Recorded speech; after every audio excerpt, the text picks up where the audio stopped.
Hi everyone, happy Christmas. I hope you've been enjoying the revision audio and video clips. And today, because it's Christmas Day, we're going to be looking at 3 things to do with Christmas in Of Mice and Men.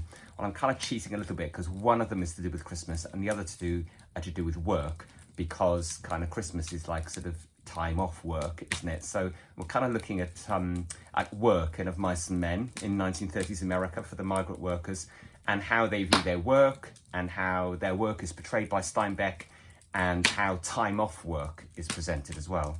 So the first thing I want to look at is in chapter 2, where Candy is talking about the boss.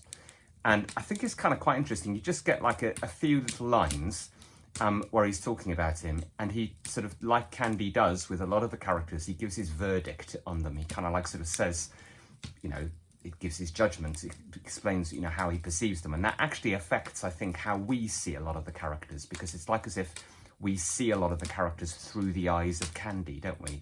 But this is what Candy says about the boss. He says, while he's a pretty nice fella, gets pretty mad sometimes, but he's pretty nice. I tell you what, know what he done Christmas? Bring a gallon of whiskey right in here and says, drink hearty, boys, Christmas comes but once a year. And I think it's kind of just quite interesting the way in which he talks about the boss there. The first thing is that it's okay for the boss to get mad. So he says, gets pretty mad sometimes. So what does that mean? What, he kind of like, he disciplines the men, he shouts at them, maybe he sacks people if they're not up to scratch, that kind of thing. So sometimes, you know, he can be maybe a hard boss, maybe. But actually, Candy then reflects on it and says, you know what, actually he's pretty nice because at Christmas, he brought in a whole gallon of whiskey. And that kind of makes up for it. And I think that just sort of tells us something a little bit about how they perceive him as the boss, and, you know, what's acceptable and what isn't.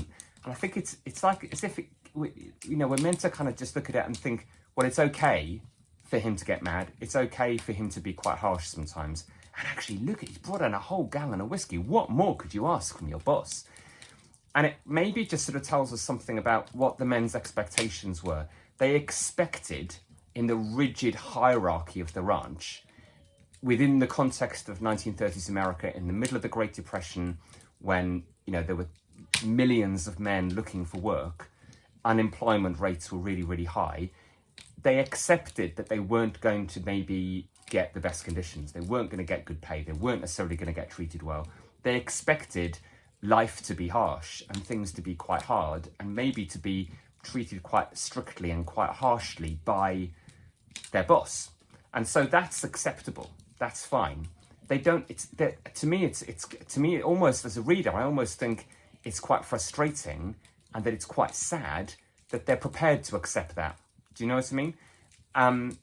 But they do, because that's the norm. The norm is to have a boss who gets mad at you. The norm is not to necessarily have a boss who gives you fair pay and working conditions. But if the boss happens to bring you in a gallon of whiskey at Christmas, wow, yeah, he's a decent boss then.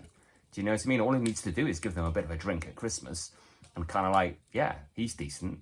So I just think thinking about that context and what their expectations were from their employer is the first thing. The next 2 things, yeah, they're not about Christmas, the next 2 things, but they are to do with work. I think the description of wit in chapter 3, when he comes in, is really interesting. So it says, a young labouring man came in, his sloping shoulders were bent forward, and he walked heavily on his heels, as though he carried the invisible grain bag. And I think that's a really interesting description. First of all, I think it's almost like as if what we're seeing a younger version of Candy.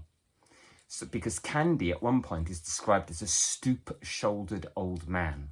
So I don't think it's a coincidence here that what Steinbeck is doing when he's describing wit, this much, much younger man, this young labouring man, he says a young labouring man came in, his sloping shoulders were bent forward. What we're seeing is like the before and after. So Wit is like this young man who, even though he's young, maybe hasn't been on the ranch for that long, but his shoulders are bent over. And even though he's not carrying a grain bag anymore, it's like as if he still is. Do you know what I mean? And what's he going to turn into? He's going to turn into this stoop-shouldered old man like Candy. It's like as if, you know, we're seeing a young man just embarking on this life of really hard physical labour, and then Candy is like the product of what he's going to then become in decades to come. Do you see what I mean? Because the hard, agricultural work, in really harsh, hard conditions is that's the impact it's going to have on his body. So just the idea of it being hard physical toil on the ranch, I think, is maybe worth mentioning there. And then the last thing I wanted to bring in was to do with a conversation that Whit has with George. And again, this is in chapter 3, a little bit later in chapter 3. And Whit is saying to George about the day that they came in and to the ranch. And I think this is really interesting. It says, I'll just read this sort of half a page to you. It says, George shuffled the cards uneasily and dealt them. Whit drew a scoring board to him and set the pegs to start. Whit said, I guess you guys really come here to work. How do you mean? George asked. Whit laughed. Well, you come in on a Friday. You got 2 days to work till Sunday. I don't see how you figure, said George. Whit laughed again. You do if you've been around these big ranches much. Guy that wants to look over a ranch comes in Saturday afternoon. He gets Saturday night supper and 3 meals on Sunday, and he can quit Monday morning before breakfast without turning his hand. But you guys come to work Friday noon. You got to put in a day and a half, no matter how you figure. And I think this is really quite interesting, isn't it? Because, George then goes on to say, we're going to hang around for a bit. We're not just going to be here for a few days. We're going to work up a stake. We're going to try and save some money and so on. But what's interesting is the picture that Whit gives us of what some men do. So what some men do is they turn up at the last minute to get their meal on the Saturday night and then 3 meals on a Sunday, and then leave Monday morning before actually ever having to do any work at all. So what some men do is they exploit the whole thing and just try to get a free meals, and then they're off. They're going on to some other ranch. And so it kind of sort of presents the working environment as somewhere where people are going to look for an opportunity to abuse their position, to exploit opportunities, to cheat, to get what they can out of a situation, because life is hard. Do you know what I mean? So you can't necessarily trust anyone. And I think that conversation there kind of places the conversation that back in chapter 2 that George and Lenny have with the boss. The boss is really untrusting and really kind of like quite cynical and quite skeptical about, what's George doing? Is he trying to take this guy's pay away from him? I'm going to keep my eye on you. The boss is not very trusting of George and Lenny at all. Well, actually, if we look at this, maybe the boss is quite justified in not being very trusting, because maybe he's had other workers turn up, get free meals, and then scarper before they've done any work at all. Do you know what I mean? So it just presents us with a picture of what working life was like, and the idea that you can't necessarily trust everyone, because people are out for getting something free, for getting whatever they can, because, it's difficult to get a roof over your head. It's difficult to get some food. It's difficult to get any work that you can rely on.